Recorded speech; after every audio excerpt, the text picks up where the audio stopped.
Banorët që kundërshtojnë me forcë prishjen e banesave të tyre të ndërtuara shumë dekada më parë, në një nga zonat më të rëndësishme historike të qytetit të Durrësit, pas disa protestave në Durrës, do të organizojnë protestë publike ditën e premte para kryeministrisë, në orën 12.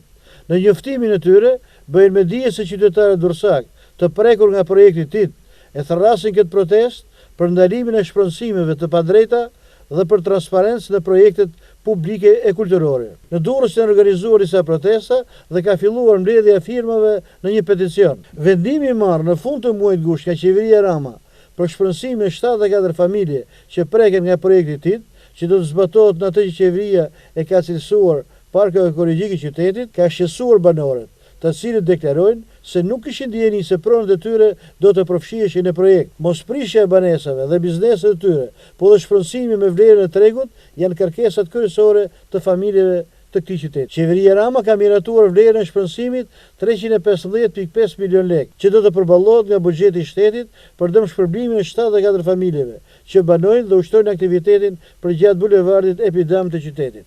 Projekti i Fondacionit Shqiptar Amerikan për Zhvillim, që do të aplikohet në zonë historike në qendër të Durrësit, synon ruajtjen e trashëgimisë kulturore, zhvillimin e biznesit dhe turizmit në qytet. Nga ky projekt preken rreth 200 banesa dhe biznese.